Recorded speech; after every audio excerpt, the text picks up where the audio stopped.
Hello, welcome along to our preview of Cheltenham Trials Day coming up this Saturday. Now, we're primarily going to be focusing on the Timeform Novices Handicap Chase that kicks off the card at 12:05. Not only is that one of the best betting races on the entire card, but conveniently, we have Timeform's Dan Barber and Phil Turner in the studio. Gents, good afternoon. Hello. Are you going down to Cheltenham on Saturday? I mean, this is a good day, isn't it? A really good card. Yeah, I'm there doing racing TV. Probably heading down Friday. There'll be some prep to sort. I'll try to avoid doing as much as that's possible. Yeah, sounds good. But yeah, like the race itself, obviously Trials Day is the badge as it should be because it's such an informative meeting, but even if the Racing Post didn't want to acknowledge it, in their recent story, this is a race which has been as a lucrative a source of Cheltenham winners as pretty much any that are run on the afternoon. It has, and Phil, I mean, it kicks off the card and it has had serious significance. We've been looking at sort of historical, the Cotswold Chase, the Unibet Hurdle, other like really key races on this card haven't been quite as productive in terms of producing festival winners as this race, the Timeform Novices Handicap Chase. No, they haven't. I mean, the sort of more recognised trials, if you like, of the winners of those races, they've suffered by the onslaught of the Irish domination over the past decade or so. So like next weekend's Dublin Racing Festival, that 2-day meeting, most of the Grade 1 clues are probably going to come in at that meeting. The one area at the Cheltenham Festival where the Irish don't have a stranglehold as of yet is, of course, in handicap chases. We all know Willie Mullins has yet to train a handicap chase winner, and this is one opening for us. Our race, the Novice Handicap Chase, Novice Handicap form is regularly the strongest type of form. When it's on a top track, even more so, and it's the sort of perfect storm. It's the time of year where you've got up-and-coming horses, and yeah, the last sort of 10, 12 years, there's been 4 winners of this race have gone on to win at the festival. A further 4 during that period have finished down the field, have also gone on to win at the festival. And it's just really strong form. As I say, because it's a Novice Handicap up-and-coming horses, they're often keeping ahead of the handicapper, steady despite winning, whereas you might think the handicapper's got a hold of them. He doesn't. And certainly in the 2.5 mile races, we see it all the time that, you know, course form holds up. And in the sort of plate and in the reformed Novice Handicap Chase over 2.5, we could see some of these figuring prominently again. I remember being shocked one year the Giant Bolster won it. He did. And it turns out he was actually like a proper graded Gold Cup calibre horse ultimately. It is that kind of race, isn't it? Let's get stuck into this year's edition then, because it looks really competitive. Let's have a quick glance through the Timeform ratings, and we can see Push the Button 147 plus. A couple of horses there with the Timeform P as well. Just Dan, very quickly, just the difference between the plus and the P. The plus is more a reflection that a horse could be rated higher on its achievement so far. It's an acknowledgement of that. That may be a wide margin win, which we're not dead confident about what it's worth.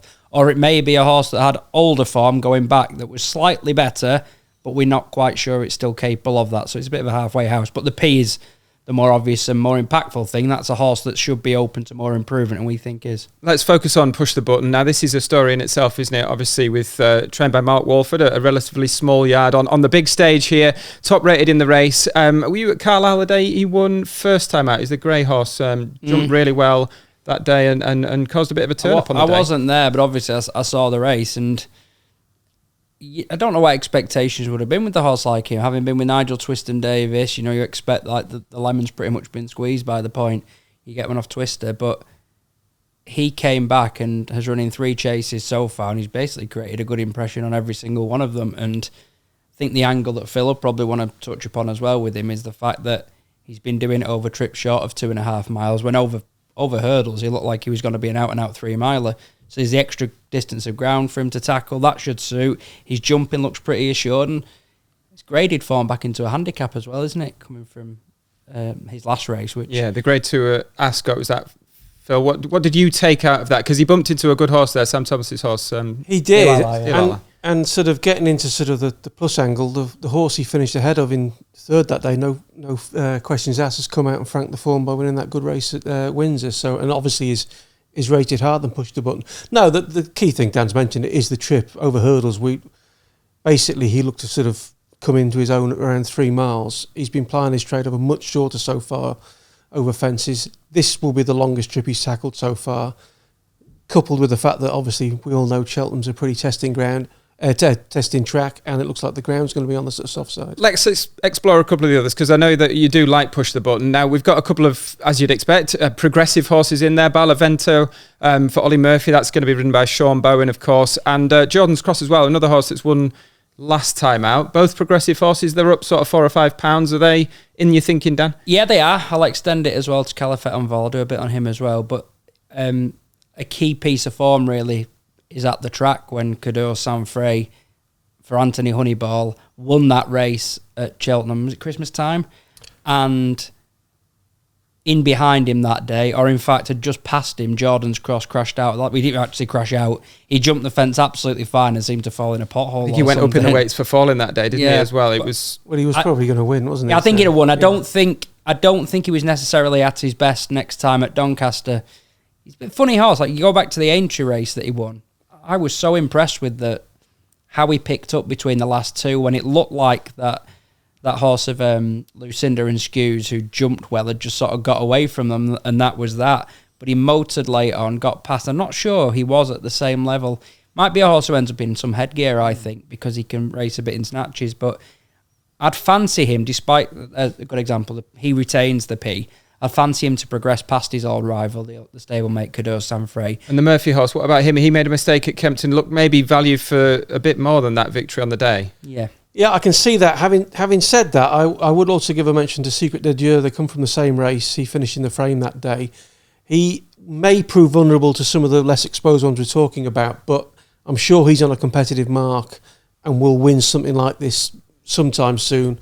Possibly not on Saturday, but I don't think there'll be much between them on Saturday.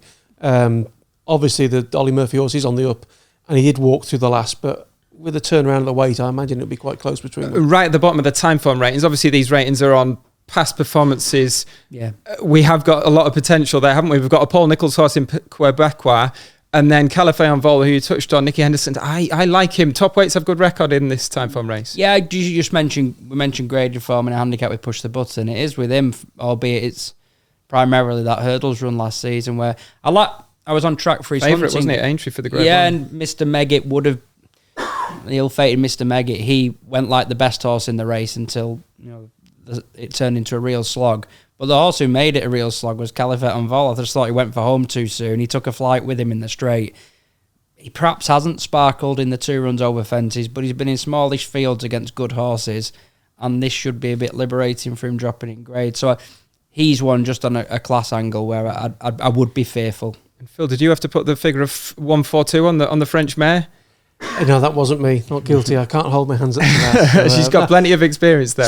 Speaking of the Quebecers spot, it was the bottom race. Now, at the start of the season, I'm sure they had very high hopes for this horse. It was highly regarded.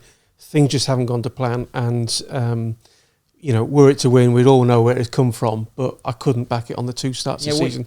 I'm much keener on the Henderson horse. We had a bit of a not disagreement, but when he ran at Exeter first time, you were a bit downbeat. I was like, I didn't think he shaped that badly actually. And then he went to Sandown and stumped the giant out. And he found nothing. It's just not worked so far. And let's just briefly on the sort of looking at the Timeform pace map. Personally, I suspect Califet en Vol, good jumper.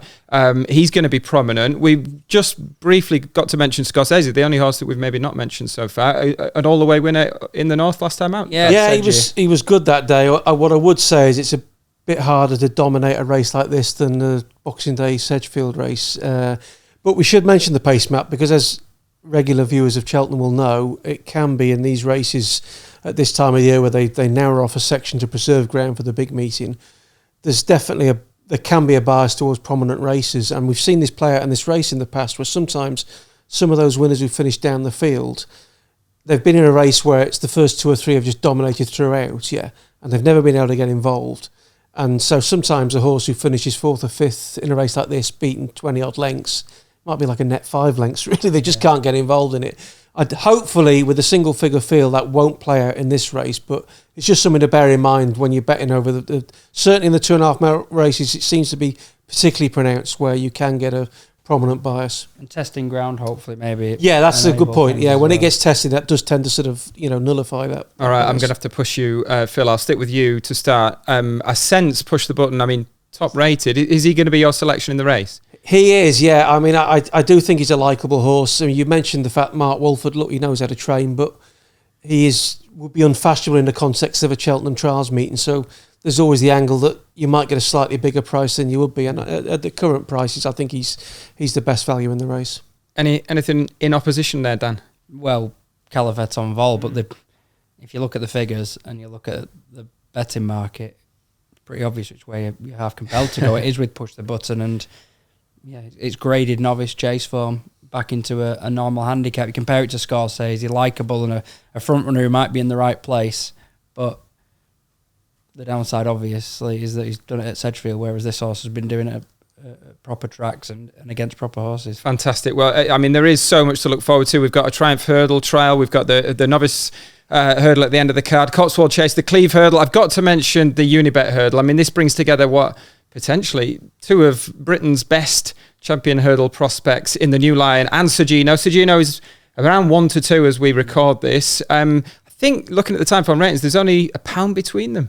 Yeah, there's not much. I think maybe it's 1 or 2, but and he's getting weight, isn't he? He's getting £3 off Sergino. I find the thing that could be a spanner in the works for Sergino, I think in terms of ability probably is a superior horse, would be if the ground's very testing and the New Lion can stay on his coattails until the last and then maybe have that one burst as he did at the festival when he won 12 months ago. I was actually more upbeat about his reappearance than a lot of people seem to be. I heard people saying, he was beaten. He's under pressure. I mean, for me, the horse was being pushed along, but it was in the same advantage sharp track 2 out that he'd been at 3 out. Like, where was the evidence that he was suddenly about to be reeled in? So I do think he retains really realistic champion hurdle prospects, but if it becomes a burn-up and a test of speed, I do think that favours Sergino. I mean, the key thing could be the tactics, of course. It's just the 4 runners, and it's the new course is a tricky one for riders to ride.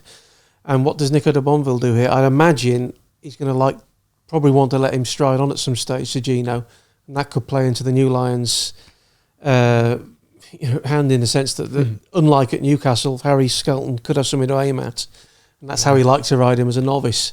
But I mean, I'm of the opinion that Sergino is just fundamentally the better horse. I mean, I think it's a cracking race. I mean, people go on about small fields. As you say, these are probably the two best, betting without Constitution Hill, these are the two best British hurdlers, and they're meeting before the festival. So it's a great race. But yeah, I'm in the Sergino camp, even though I can very much see the argument for, at the price difference that there's an angle for the New Lion. I'd be amazed if he goes to the front with the New Lion again, though, after he wasn't Newcastle. Yeah. Looked a bit lazy, tried to run out briefly or shape like he might do. He's got to be in the stalking role this time, I think. Fascinating matchup, regardless. Finally, just elsewhere on the card, there's plenty of races to get stuck into. Have you got another name for people to look out for at Cheltenham on Saturday, Dan? Yeah, I don't mind having a go at this. I think it's episode 3, I think, isn't it, of Strong Leader versus Impostoir in the Cleve. And there's been a combined 2 lengths between them across the 2 races. Strong Leader possibly could have won this race a couple of years ago. He got too far back and didn't jump great. But his jumping seems better nowadays for some reason. And I just thought early prices that are sort of 10-11 versus 7-2, I just thought that was too big a gap. When Strong Leader is putting together this really consistent run, soft ground, end of the card, it'll be the worst of the conditions on the day. He might just be able to grind away successfully and fend off Impostoir this time. Phil, are we taking on Jaguar in this handicap chase? We're not. I've got the good company man. Obviously, Jaguar won the Timeform race last year before going to win at the festival, and I still think he's an interesting horse.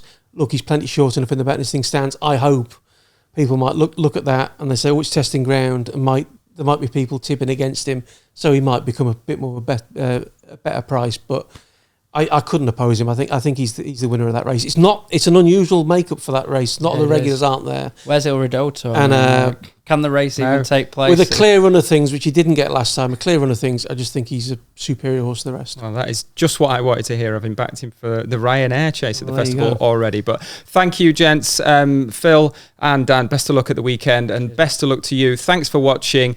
Be sure to check out all the analysis and further tips from the guys at timeform.com.